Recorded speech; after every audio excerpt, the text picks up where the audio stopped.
मैं मीरा प्रसाद आप सभी के समक्ष मीरा के पद के दूसरे भाग को लेकर प्रस्तुत हुई। दूसरा पद हम पढ़ते हैं। श्याम, श्याम यानी श्री कृष्ण के लिए है। माने मुझे चाहकर मीन्स दासी यानी सेविका राखो जी। गिरधारी लाला माने चाहकर राखो जी।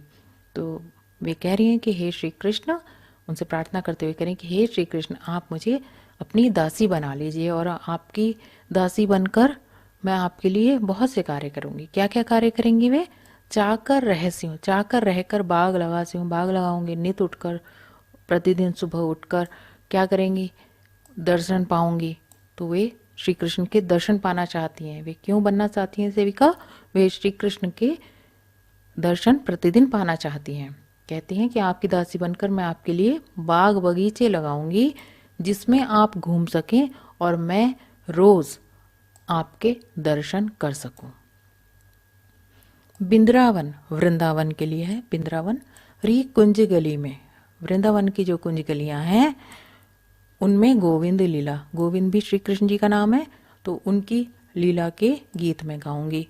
तो वे कह रही हैं कि मैं वृंदावन के उपवनों और गलियों में अपने प्रिय गोविंद की लीला को गाऊंगी, उनकी लीला का गान करूंगी। चाकरी में दर्शन पास्यों, सुमरन पास्यों खर्ची। अब यहाँ ये कह रही हैं कि मैं अपने प्रिय श्री कृष्ण के नाम का स्मरण का अवसर पाऊंगी। सेविका बनकर मैं उनके दर्शन कर सकती हूँ और उनके नाम का स्मरण करूंगी और यह मेरे लिए मेरा पारिश्रमिक होगा। यानी जैसे जेब खर्ची होती है खर्चने के लिए, तो ये मेरी खर्ची है, अर्थात मेरी सेवा का पारिश्रमिक है। जो मैं आपकी सेवा करूंगी उसका पारिश्रमिक है, आपके दर्शन और आपके नाम का स्मरण। भाव भक्ति जागिरी पास्यों, जागिरी मीन्स साम्राज्य, जागीर। आगे भी कहती है पास्यों मीन्स पाना, तीनों बाता सरसी। वे कहती हैं इस तरह उन्हें भावपूर्ण भक्ति की जागीर मिल जाएगी और भक्ति के तीन रूप, तीन रूप क्या है? दर्शन, स्मरण और समर्पण। क्योंकि दास्य भाव से यहाँ वे भक्ति कर रही हैं, तो यह एक तरह से उनका समर्पण है उनके प्रति। तो वे भक्ति के तीनों रूप दर्शन, स्मरण और समर्पण का सुख पा सकेंगी।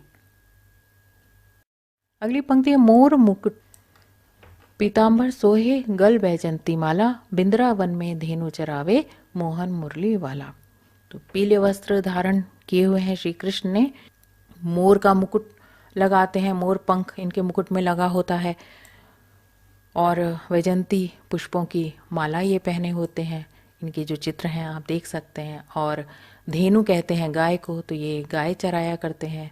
इनके हाथ में वंशी रहती है, मुरली, तो इन्हें मुरली वाला भी कहा जाता है।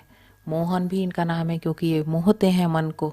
अगली पंक्तियों में, यानी ये पंक्तियां जो हैं, इन दो पंक्तियों में मीरा ने श्री कृष्ण के रूप सौंदर्य का वर्णन किया है और कहा है कि श्री कृष्ण के शीर्ष पर मोर पंखों का मुकुट है और शरीर पर पीताम्बर अर्थात पीले वस्त्र सुशोभित हैं। गले में वैजंती पुष्पों की माला है। मन को मोहने वाला मेरा श्याम वंशी बजाता है और वृंदावन में धेनु अर्थात गाय चराता है। इन पंक्तियों में हम देखते हैं मीराबाई जी कह रही हैं कि ऊंचा ऊंचा महल बनावन बिच बिच राखूं बारी। सांवरिया, सांवरिया श्री कृष्ण के लिए है। दर्शन, दर्शन, बनावन बनाऊंगी, पास्यों पाऊंगी, पहर पहनना, कुसुम्बी केसरिया रंग की और सारी साड़ी, ये जो परिधान है। आधी रात प्रभु दर्शन दीजिए, दर्शन दीजिए, दर्शन देना।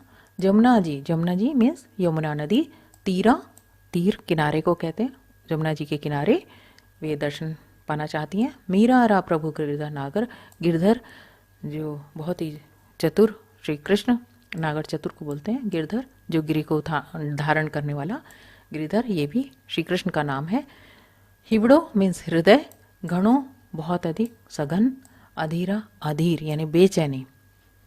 अब इसका अर्थ समझते हैं।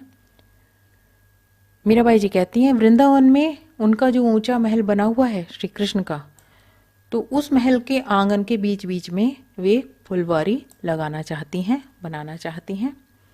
और बीच बीच में जो फुलवारी लगाएंगी तो वे उनके दर्शन भी पा सकती हैं वहाँ से।